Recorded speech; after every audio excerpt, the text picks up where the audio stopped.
guys, sebelum kita mulai ada baiknya dibantu like video ini, dan bagi yang baru bergabung silahkan tekan dulu tombol subscribe dan aktifkan loncengnya. Formasi besar Pulau Karang yang terdiri dari gigi rakus ini memang berbahaya. Tampaknya pro dan kontra telah diatur. Meskipun Fan Qingying memiliki kekuatan besar, lagi pula, dia belum berkultivasi ke alam rahasia umur panjang. Seharusnya tidak mungkin mengatur formasi berbahaya seperti itu, kata Fang Han menyaksikan Pulau Taring, dan terkejut, dan bertanya pada Yan Sui, apakah ada raksasa abadi yang kuat di belakang sahabatmu untuk mendukungnya? Tanya Fang Han. Kalau begitu aku tidak tahu. Meskipun kita adalah teman dekat, aku tidak pernah menanyakan rahasianya, dan dia juga tidak menanyakan rahasiaku. Lagi pula, kita semua adalah kultivator, bukan putri duniawi. Aku pernah ke Great Array berkali-kali. Bahayaku adalah bahayanya, dan kamu tidak perlu terlalu takut, kata Yan Sui menunjuk ke laut yang luas. Bagaimanapun, Great Array ini dibangun di atas laut, dan didasarkan pada kekuatan elemen air, dan saya adalah elemen dewa air. Ketika roh bereinkarnasi, tentu saja saya tidak takut terjebak di sini. Dengan bantuan orb Dewa Laut Azure, saya dapat melarikan diri kapan saja. Sekarang setelah Anda siap, saya akan mulai memberitahu Fan Qingying. Saat berbicara, Yan Sui menamparkan telapak tangannya, dan semburan air setinggi beberapa ribu meter tiba-tiba muncul di permukaan laut. Sebening kristal, naik ke langit, tiba-tiba meledak, dan ranjau yang mengguncang bumi bergema berulang kali dan tanpa henti. Gema disampaikan ribuan mil jauhnya. Di antara kepulauan Gigi Taring, ratusan terumbu ganas berubah, dan cahaya jernih muncul darinya, dan seorang wanita muncul.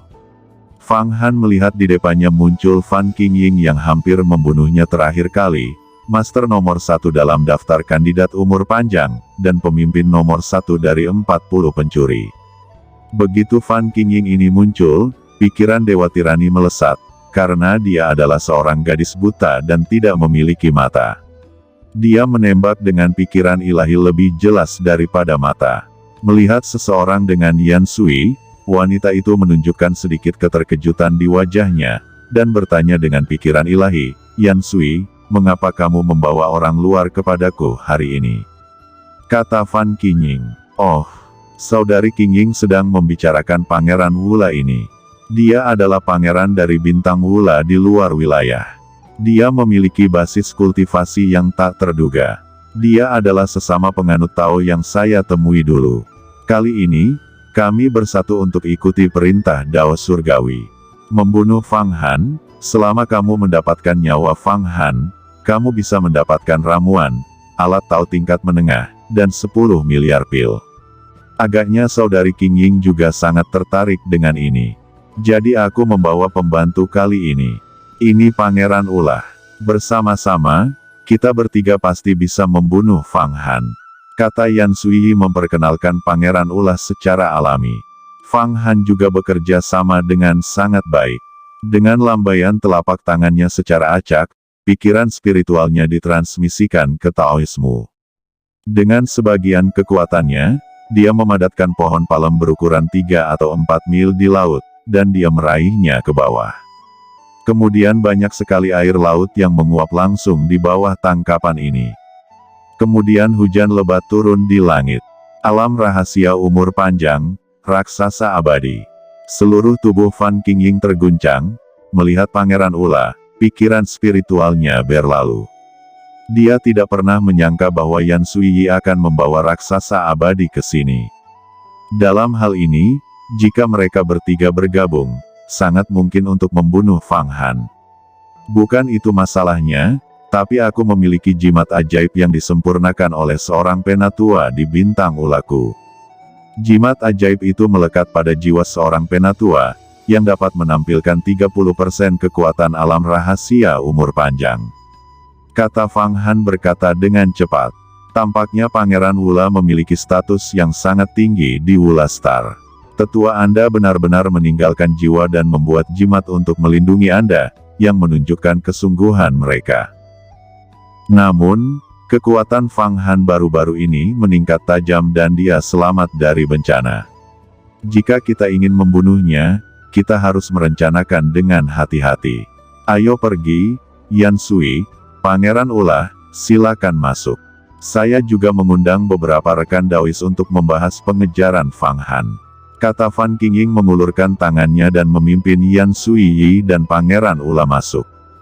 Tiba-tiba, Pulau Gading yang terdiri dari gigi rakus bergetar dan berubah, dan ruang angkasa berosilasi, seolah-olah dunia telah berubah. Di dalam kepulauan gigi, terdapat pegunungan dan sungai yang indah di mana-mana, dengan kicauan burung dan bunga di mana-mana, paviliun, monyet putih mempersembahkan buah-buahan, dan negeri dongeng di mana-mana. Di tengah negeri ajaib bagian dalam, sebuah istana mengapung. Di sekitar istana terdapat bunga teratai hitam yang berukuran beberapa hektar. Di teratai, ada orang berbaju hitam, ada 40 atau 50 orang berbaju hitam. Aliran udara aneh menyembur keluar dari mulut mereka, menyelimuti istana, seolah-olah mereka sedang mengorbankan istana. Hati Fang Han terkejut, karena dia melihat bahwa orang-orang berbaju hitam ini sebenarnya adalah master di tingkat dewa. Itu adalah Protoss. Orang-orang berbaju hitam ini semuanya adalah Raja Protoss. Namun, di mata orang luar, pakaian hitam ini tidak lebih dari biksu tingkat ketiga dan keempat di alam misterius. Karena Protoss menyembunyikan kekuatannya dan sangat tertutup, raksasa abadi di alam rahasia umur panjang mungkin tidak mampu melihatnya. Di mana saudari Qingying mendapatkan begitu banyak orang di alam misterius? Dia juga menghabiskan vitalitasnya untuk mengorbankan istana untukmu. Kata Yan Sui juga memiliki beberapa keraguan ketika dia melihat orang-orang berbaju hitam ini. Master dari alam rahasia kekuatan supernatural jauh lebih sedikit, tetapi mereka ada terlalu banyak sekarang. Menempatkan mereka dalam 10 sekte Dao abadi, semuanya adalah kebanggaan surga, dan mereka pasti tidak akan direduksi menjadi kuli. Bahkan jika beberapa sekte besar membutuhkan penguasa kekuatan magis dan alam rahasia untuk melakukan kuli, mereka masih akan menangkap Raja Iblis di antara iblis, dan tidak akan membiarkan murid sejati mereka pergi. Meskipun Raja Iblis di antara iblis surgawi setara dengan alam misterius kekuatan magis, tapi mereka ada banyak. Saudari Yan Sui, apakah kamu di sini lagi? Orang ini, apakah dia dari istana? Kata seorang terbang keluar, menginjak bunga teratai 5 warna. Fang Han melihat bahwa dia adalah bajak laut Xian-Xian yang pernah mengejarnya. Itu adalah seorang wanita. Ini Pangeran Ulah, saya mengundangnya untuk datang dan berurusan dengan Tuan Fang Han. Kata Yan Sui masih memperkenalkan. Orang-orang berbaju hitam ini semuanya adalah biksu dari kultus penyihir hitam dari bintang penyihir hitam di luar wilayah. Mereka memasuki dunia Xuan Huang dan ingin menjarah jiwa mereka dan mempraktikkan sihir. Mereka ditangkap oleh saya, dan mereka semua menyerah sebagai milik saya. Kata Fan Qingying. Senian menjelaskan, Istana Wei yang saya telah dimurnikan selama ratusan tahun, dan sekarang menjadi harta karun yang luar biasa. Ketika saya mengumpulkan kekuatan, hanya saat saya mengolah alam rahasia pertumbuhan dan menjadi abadi dapat diubah. Sebagai alat Tao, saya menyempurnakan taring dari luar sehingga saya bisa bergerak sesuka hati. Bahkan tenggelam ke dasar laut, lebih aman. Jika Anda menangkap Fang Han, Anda dapat menghentikan sementara pembunuhan anak ini, dan biarkan anak ini lakukan kuli untukku gabungkan tubuh, esensi, dan darahnya ke dalamnya. Setengah tubuh abadi, saya bertanya-tanya, bagaimana orang ini berkultivasi menjadi tubuh setengah abadi? Itu di luar akal sehat para biksu kita. Anda tahu, para biksu di alam misterius kekuatan gaib telah dibunuh, mereka pasti akan mati. Tapi Fang Han berbeda, kata Yan Sui tertawa diam-diam di dalam hatinya, tetapi dia juga ingin tahu bagaimana Fang Han menjadi setengah abadi. Jika bukan karena Fang Han menggunakan tubuh setengah abadi untuk merayunya kali ini, dia tidak akan mengikuti Fang Han untuk mencari tahu rahasia teman dekatnya Fan Qingying. Aku tahu bagaimana tubuh setengah abadi Fang Han dibudidayakan. Gadis Yan Sui, Pangeran Ula, silakan masuk. Mari kita bahas masalah mengejar Fang Han. Sebuah suara disampaikan dari istana Weiyang. Oh, itu adalah rekan Tao yang kuundang, dan dia juga memiliki dendam terhadap Fang Han. Ketujuh bawahannya mengikuti Pangeran Yi dari Great Profound Empire untuk menyembah Linglong Immortal Sun untuk ulang tahun beberapa waktu lalu. Mereka dicegat oleh Fang Han dan dijarah. Sementara Fan Qingying berbicara, dia membawa Fang Han dan Yan Sui ke istana Weiyang. Fang Han, apakah kamu masih melakukan sesuatu untuk memotong jalan di tengah jalan? Mencegat dan membunuh milik orang lain. Ini benar-benar. Mendengar ini, Yan Sui tampak terdiam dan berkomunikasi dengan semangat. Kamu akan tahu nanti.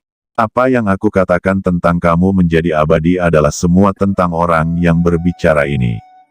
Hati-hati, orang ini sangat menakutkan, dan itu juga merupakan bencana bagi dua jalan peri dan iblis di dunia kita. Bisik Fang Han segera menyampaikan semangatnya dengan sungguh-sungguh, hati-hati, dan meningkatkan seluruh kekuatannya. Benarkah?